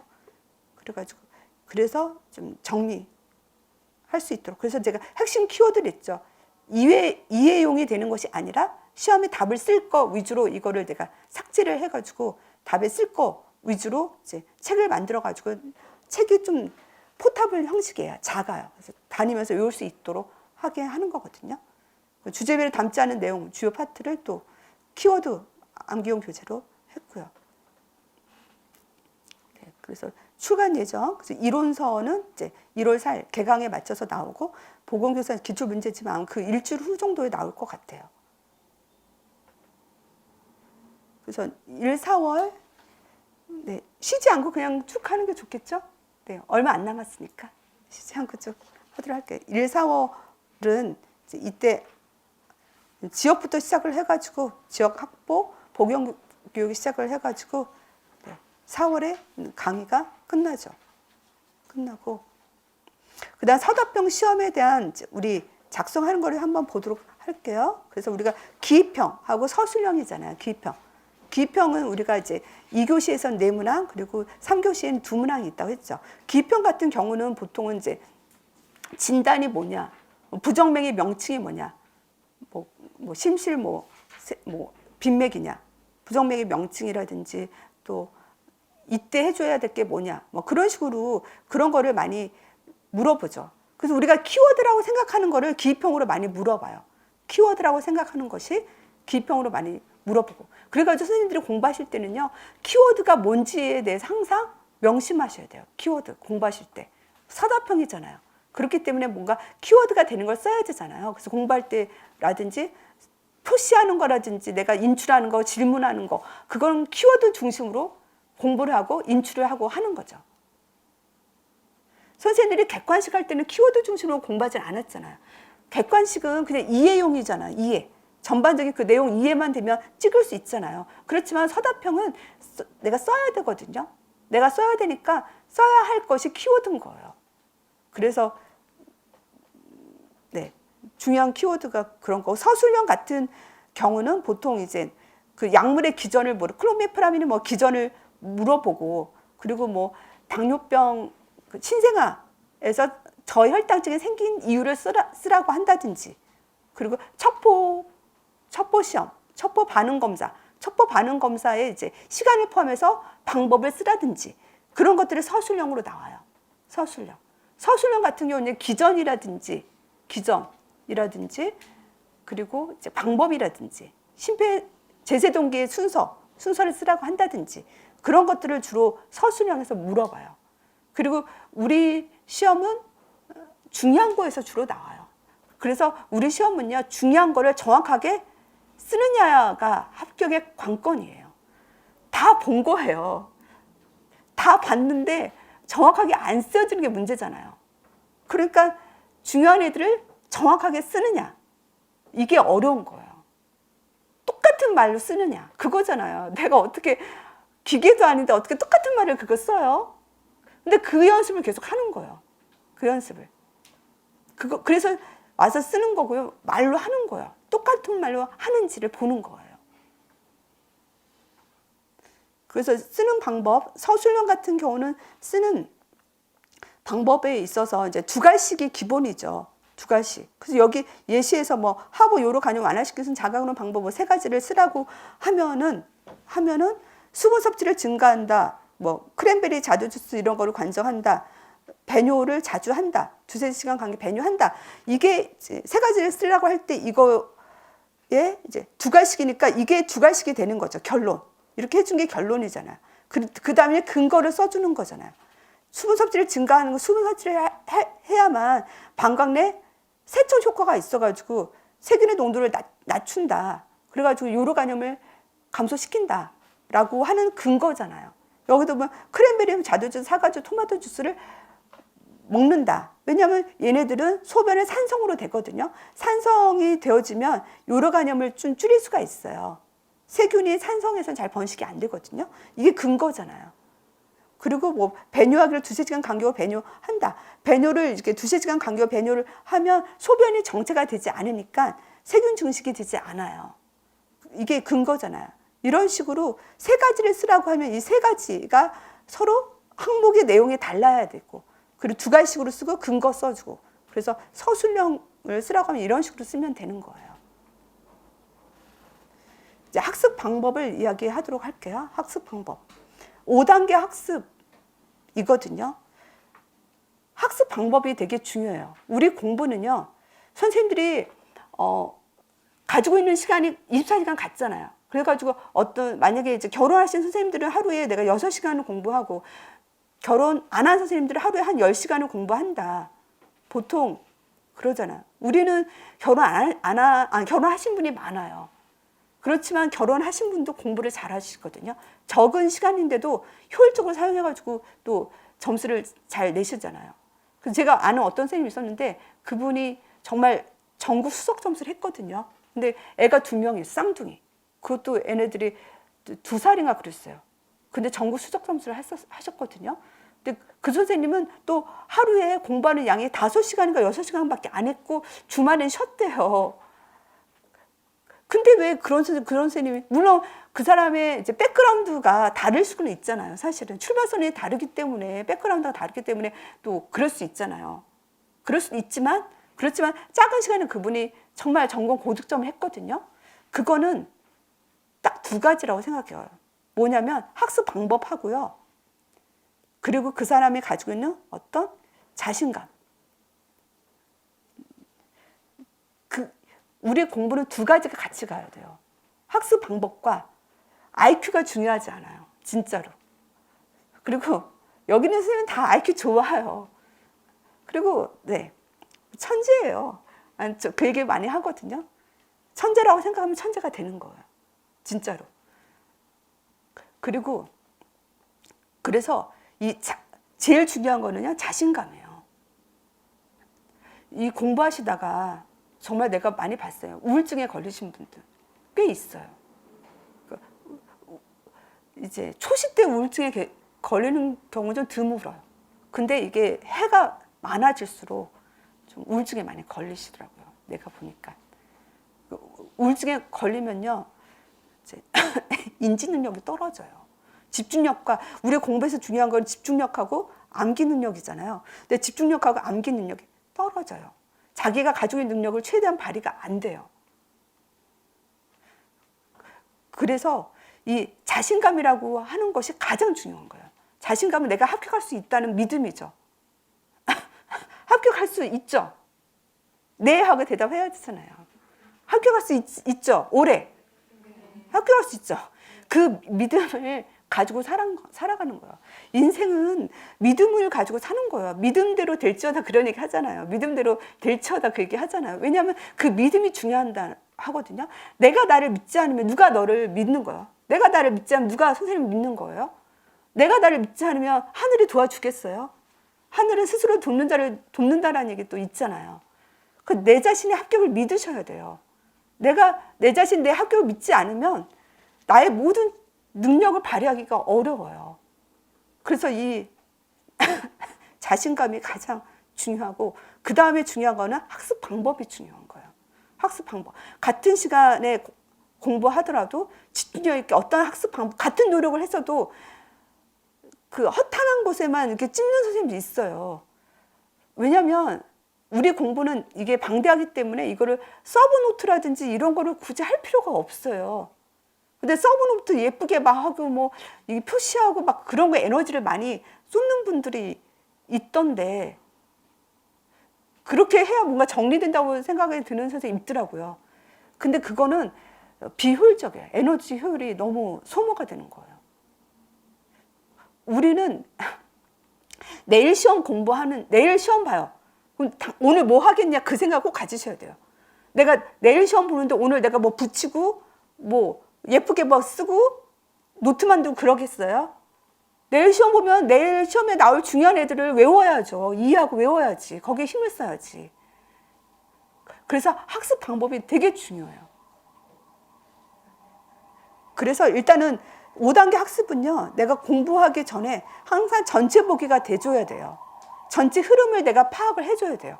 아까 우리는 나무도 보고 숲도 보라고 하거든요. 나무만 보면 안 돼요. 숲도 봐야 돼요. 그렇기 때문에 이 전체 보기, 이제 제 책의 목차, 이론서의 앞에 목차 있고 또 이제 문제집에 기초분석 리스트 해놨다 했잖아요. 그거를 보면서 전체 흐름을 파악을 해줘야 돼요. 숲을 먼저 봐야 되겠죠. 숲을 보고, 그리고 우리 공부는 이해가 되게 중요해. 이해하지 않으면 쓸 수가 없어요. 이해하지 않으면 장기 기억에 가지 않거든요.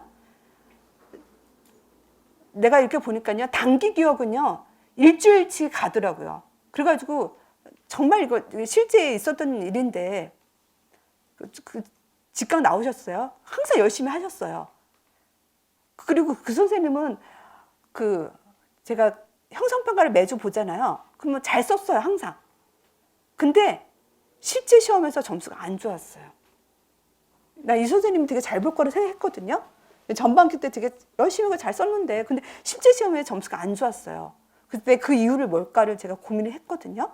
근데 그 선생님은 단기 기억이 높았어요. 그리고 이런 분들이 있더래요. 무작정 외우시는 분. 그냥 이게 스캔한 거 좀 외우시는 분. 선생님도 스캔한 거 좀 외운 걸 되게 좋아하시잖아요. 왜냐면 그런 분들은 이게 장기 기억에 잘 안 가요. 그분들은 이해하지 않고 그냥 외우는 게 급급하신 거예요. 왜냐하면 선생님들이 특히 간호학 공부를 그렇게 하신 분들이 꽤 있어요. 간호학 시험도 약간 단기로 보잖아요. 그러니까 그냥 무작정 외우는 거. 무작정 외우면 그 일주일에는 쓸 수 있어요. 근데 왜냐하면 실제 시험에서는 양이 많잖아요. 많은 양을 이거를 이제 인출하는 거는 장기 기억을 가져야 돼요. 우리 시험은 장기 기억을 가기 위한 공부를 하는 거거든요. 그래서 무작정 외우면 안 돼요. 그게 제일 조심하셔야 될 거예요. 무작정 외우는 건 뭐냐면은 무슨 이렇게 만약 예를 들어 이번에 변주법적 행동치료가 나왔잖아요. 변주법적 행동치료에서 이제 뭐 수용과 변화라고 하는 키워드가 나왔거든요. 수용. 내가 수용할 수 있는 건 수용하고 변화해줘야 되는 건 변화해야 되는 그게 시험이 이번에 나왔어요. 이게 주 키워드였거든요. 이걸 제가 적중했잖아요. 근데 이것도요. 무작정 그냥 수용과 변화를 외우면 이게 장기 기억이 안 간다니까요. 이것도 의미를 내가 생각하셔야 돼요. 인생에서 내가 수용은 뭐예요? 내가 변하지 않는 부분이 있죠. 내 성격이 변하지 않는 부분이 있잖아요. 내가 친구들에게 뭐 대화하기 어렵고 내가 소심해가지고 뭐 먼저 말 걸기 어렵고 막 그런 나의 부분들이 있잖아요. 그런 부분은 우리가 수용을 해줘야 되잖아요. 내가 변하지 않은 어떤 부분들은 수용을 해줘야 되지만 그러면서도 내가 친구를 사귀려고 하면 내가 먼저 대화를 한다든지 말을 건다든지 하는 내가 변화를 가져야 할 필요가 있잖아요. 그래서 이런 거 수용과 변화를 가져야 된다. 학생들한테 그런 걸 가르쳐야 되는 거가 이번에 시험에 나온 거거든요. 이거를 의미를 이거는 물론 이 단어는 아마 쉬운 단어였거든요. 그렇지만 이거를 내가 이해를 하고 고민을 해야만 이게 장기 기억에 가서 답을 쓸 수 있는 거예요. 그때 이제 내가 변하지 않는 부분은 수용을 해야 되고, 변할 수 있는 거는 변화시켜줘야 되는 것이 변칙보다 행동치료이다라고, 그렇게 그거를 깊이 자기가 이거를 이해를 하고 해야 장기 기억이 간다. 무조건 수용 변화를 외운다고 그게 기억이 안 남는다는 거예요. 그래서 우리가 공부할 때는 모르는, 저 같은 경우도요, 10년 넘게 가르쳤어도 이론서 모르는 단어가 있어요. 항상 제가 밑줄을 쳐요. 모르는 단어. 그걸 항상 저도 사실 검색하거든요. 그 단어의 의미를 항상 파악을 해요. 이게 되게 중요한 거예요. 어떤 선생님은 그러시더라고요. 자기는 연때까지 이해를 하는 공부를 안 했었다. 서울에 그분도 합격하셨는데 가정주부셨거든요. 근데 자기가 돌이켜보니까 자기가 연때까지 이해하는 공부를 안 했다라는 걸 깨달았대요. 그래가지고 이해하는 공부가 뭔지를 이제서야 알았다. 그 얘기를 저한테 그때 합격수기 그 얘기를 쓰셨거든요. 그래가지고 우리 공부는 이해하는 공부를 하셔야 돼요. 의미를 생각해야 되고 고민을 하면서 공부하셔야 돼요. 그래가지고 특히 전반기 때 이게 속도가 빠르다고 좋아하는 선생님 있잖아요. 어떤 선생님 뭐 전반기 때 내가 100페이지 봤다, 200페이지 봤다, 그런 분들 있잖아요. 그런 분은 되게 위험해요. 그런 분들은 눈에 바르고 이해하지 않고 보거든요. 그건 장기 기억이 안 가요. 사실 이거는 후반기도 되게 중요하거든요. 그래서 내가 고민하고 시간은 걸리더라도 이게 이 원리가 왜 그럴지, 기전이 왜 그럴지, 이거에 대해서 이제 고민하면서 그리면서 공부를 하신 분이 장기 기억에 가가지고 최종이나 점수가 높아요. 그거 꼭 명심하셔야 돼요. 이해 부분. 근데 구조와 요약. 그래서 구조와 요약도 제가 샘플을 이렇게 해놓긴 했지만 이게 저는 사실 좋은 샘플이라고 생각하지는 않아요. 저는 밑에 있는 거, 이게 좋은 샘플 많긴 하지만 이 좋은 샘플이라고 밑에 거를 좀 생각을 하거든요. 옛날에가 아니라 몇 년 전에 그런 책이 있었어요. 이분이 일본 사람이 쓴 책인데 저도 그 책을 사서 읽었어요. 7번 읽기인가? 그런 책이 있었어요. 7번 읽기라는 책이 있었어요. 이분이 일본 여자분이었는데 이분의 행시, 사시, 자기는 IQ가 평균이래요. 근데 이분의 행시, 사시 그런 게 다 합격하고 변호사 합격하고 그래가지고 모든 시험은 거의 합격한 사람이었어요. 그런 여자분의 신비성이 있으니까 그 책이 베스트셀러가 됐거든요. 근데 그분이 딱 그 얘기를 하더라고요.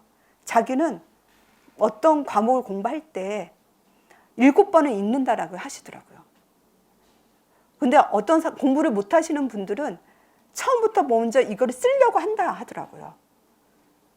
그게 되게 중요한 거예요. 선생님들이 이론서를 전공을 공부하고 교육학 공부할 때 뭘 쓰려고 하지 마세요.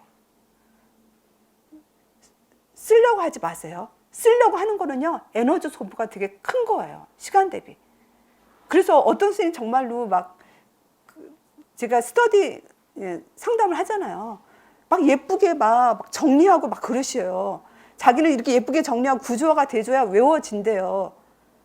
근데 거기에 에너지를 투입하니까 진정으로 외워야 할 때는 외우지 못하는 거예요. 거기에 에너지 투입이 너무 돼서. 우린 또 양이 많잖아요. 거기에 에너지 투입하면 안 된다는 거예요. 그래서 일단은 그 내용을 마스터하기 위해서 내가 이해하기 위한 읽기가 되게 중요하다는 거예요. 그만큼. 7번 읽기는요, 7번 읽으라는 게 아니라 그만큼 읽으면서 이해하라는 얘기거든요. 그리고 나서 내가 뭔가 정리를 해야 되겠다는 생각이 들어요. 그때 보통 하반기 때 그런 생각이 들거든요. 뭔가 정리가 안 되니까 머리에 뭔가 구조가 안 돼서 요약이 안 되는 것 같다라는 생각이 들 때가 있어요. 그럴 때 키워드 중심으로 이런 식으로 끄적끄적 하면서 하는 거예요. 그러고 싶을 때가 오거든요. 특히 이론 같은 경우, 뭐 누만의 건강관리 체계 이론 되게 복잡하잖아요. 그래가지고 이론 같은 경우 뭐 저항선이고 정상방어선, 유연방어선이 있고 또 뭐 스트레스원이 있고 막 그러잖아요. 1차 예방, 2차, 3차 예방 있잖아요. 뭐 이런 거를 내가 이해를 하고 나서 이 구조가 어떻게 된 건지에 대해서 다시 이렇게 이거를 키워드를 쓰면서 저항선, 정상방어선, 유연방어선 쓰면서 저항선이 뭐지? 이건 기본 구조를 보호하는 내적인 장악력이구나 라고 이걸 말로 하면 돼요. 이걸 일일이 쓸 필요가 없는 거예요. 쓰는 게 에너지 소모거든요. 말로 이렇게 주 키워드를 하면서 그러면서 끄적끄적 하면서 내 머릿속에 구조와 요약을 하는 거예요. 그건 이해가 다 돼가지고 내가 하고 싶은 마음이 들어서 정리가 필요할 때 하는 거예요. 그럼 에너지, 이것도 사실 에너지 소모가 커요. 저도 제가 그 칠판에 쓰는 것 정도만 저도 하지 더 많은 글자를 안 써요.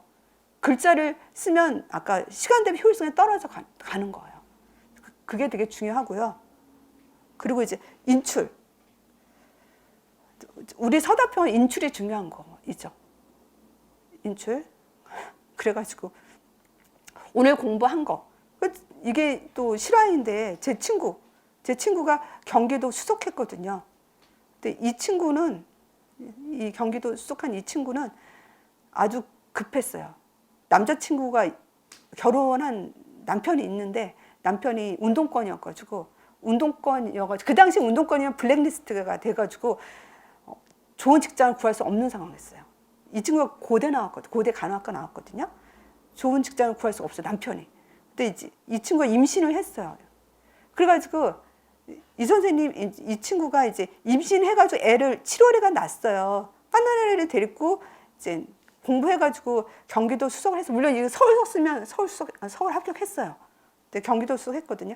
이 선생님은 진짜 공부가 시간이 없었잖아. 애 키우고 임신하고 그래가지고. 근데 경기 수석했잖아요.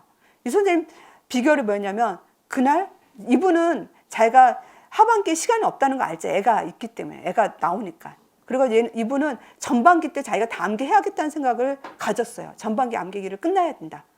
그래서 자기가 공부한 내용을 가지고 항상 밤에 남편이 질문하겠어요. 자기 표시를 해가지고 이거 질문하라. 처음에는 진짜 자기도 답이 안 나왔대요.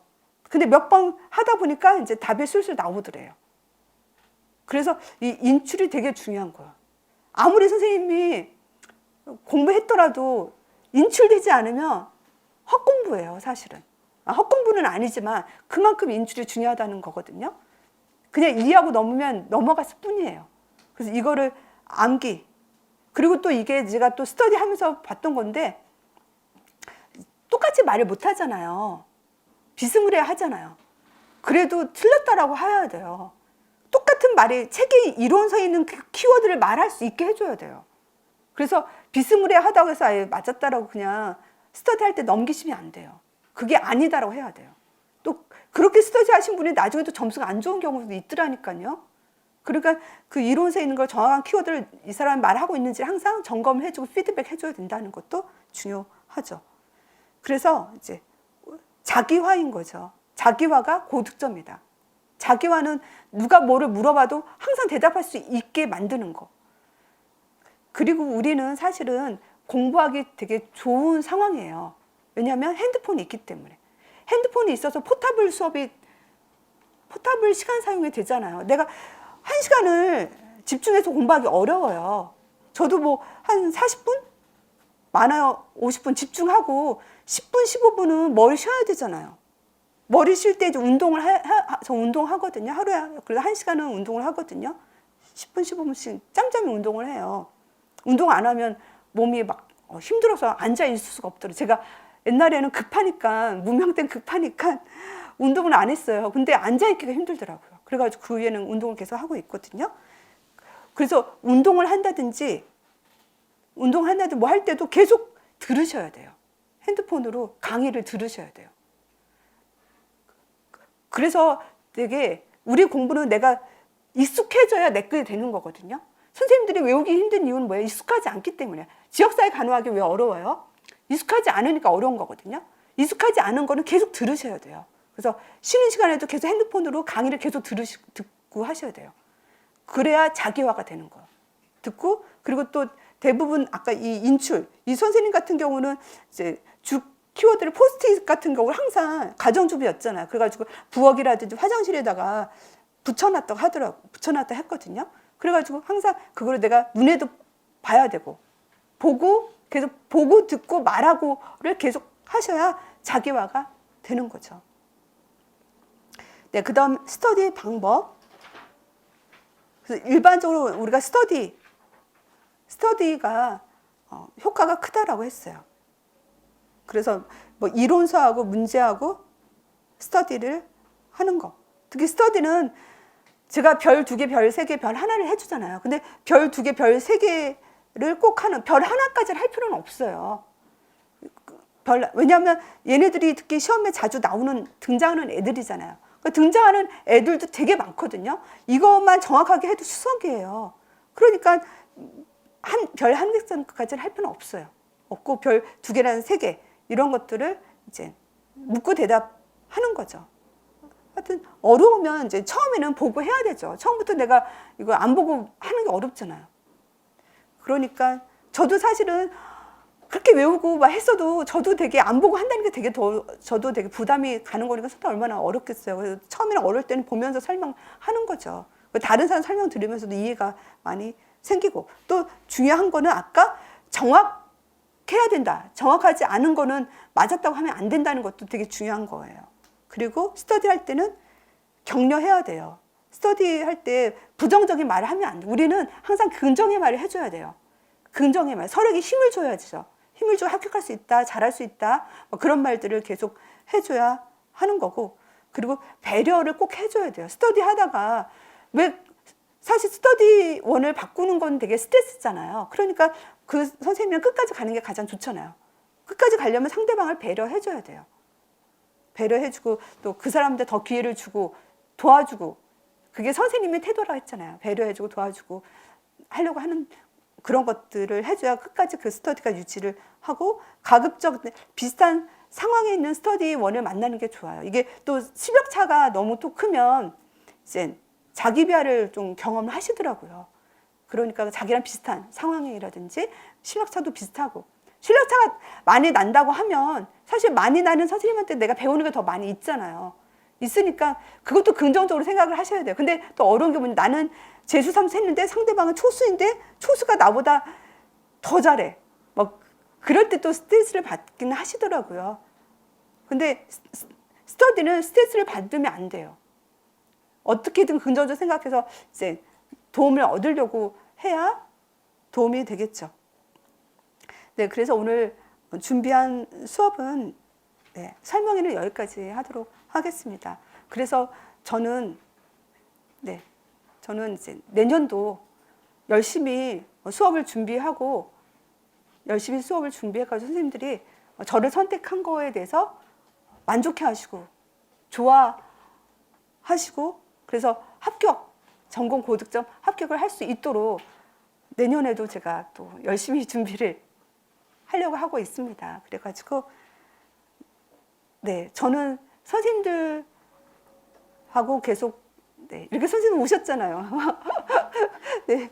5년 전에 합격하시고 지금도 근무하시고 있는 선생님께서도 오셨잖아요. 그래가지고 이제 따님 공부하신다고 해서 멀리서 오셨는데, 그래서 저는 선생님들하고 저는 친구도 많지 않아요.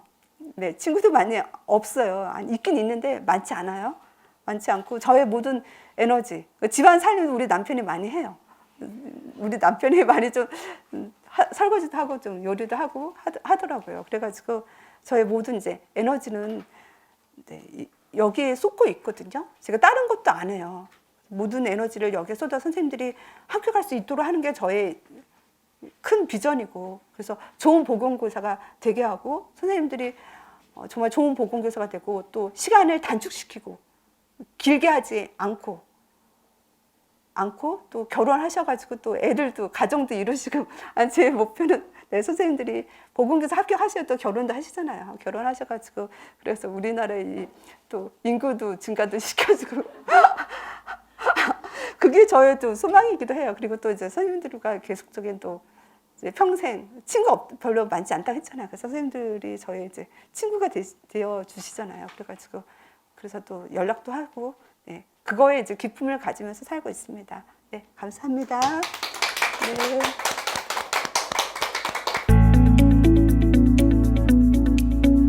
저의 합격의 비결은 우선 교수님의 강의도 그렇지만 교수님의 책도 굉장히 구조화가 많이 잘 되어 있기 때문에 이 책을 반복적으로 눈에 바르는 게 가장 중요했다고 생각합니다. 그래서 수시로 이제 교수님 책을 들고 다니면서 내용을 반복적으로 이제 익혔습니다. 실제로도 같이 공부를 했던 친구한테 추천을 했었었는데 일단 그 이유로는 아까도 말씀드렸듯이 중요한 점을 별 개수로 알려주신다는 점이 일단 좋았고, 또 두 번째로 가장 큰 장점이라고 하면 또 모든 내용마다 청킹을 달아주시기 때문에 많은 내용을 쉽게 머리에 입력할 수 있는 게 너무 장점이라고 생각을 해서 그 점을 추천하고 싶습니다.